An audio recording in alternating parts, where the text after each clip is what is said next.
Hey everybody, Matt Barton here with this week's Broker Minute or Two. I have two things to cover with you. One, Lifetime is doing three lunches this week for, starting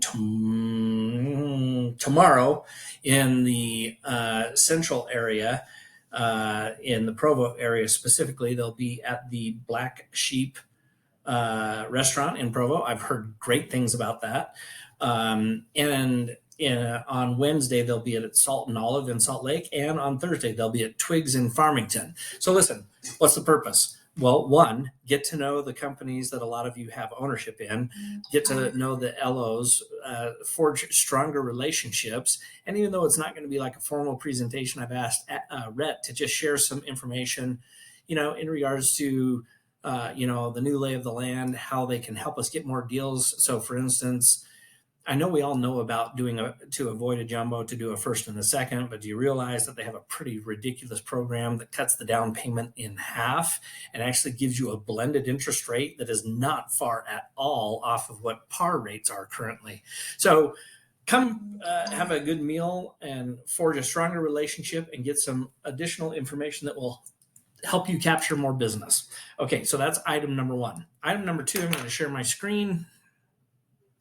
Okay, so when you log into Skyslope, sometimes it will bring you into a transaction interface. Just hit the Remax Associates at the top left, and it will bring you to the standard console. There's a reason for this. A few weeks ago, I did a broker minute or two on making sure you do, when you put a date stamp, actually use the time stamp. It'll do both date and time. I'm going to one better that. But it's important that you follow these steps. If I were to go to my preferences right here, this isn't going to work, right? Don't go to my account here. When you're on the main console, come down to this icon, the digital signature icon. Make sure you click that first.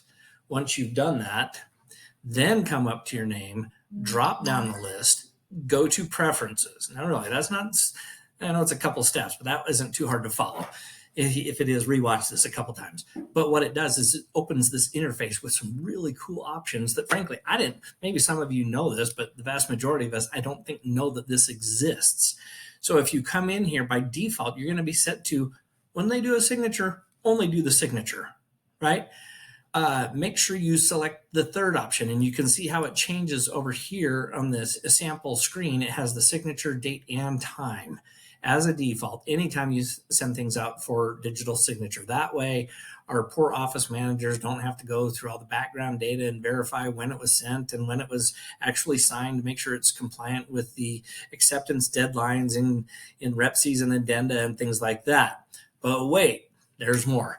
If you scroll down, you can actually change the format you want it to be in. Maybe not that big of a deal, right? Keep the block type selected, or you can deselect. After placing a block, that block type will be deselected.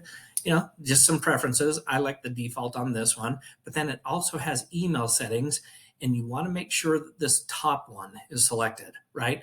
This actually makes you compliant with what the Division of Real Estate requires. One of their rules says anytime you execute a document, you are to send a copy, a signed executed copy, or deliver a signed executed copy to your respective client. So if you have this one selected, the top one, it happens automatically. They get a link to the signed documents, and they actually get sent a PDF, so long as it doesn't exceed 25 meg, of the signed documents. So if you check that box, you're automatically compliant. Hopefully that's helpful to you in your day-to-day business, and I hope you have a great week. Talk soon.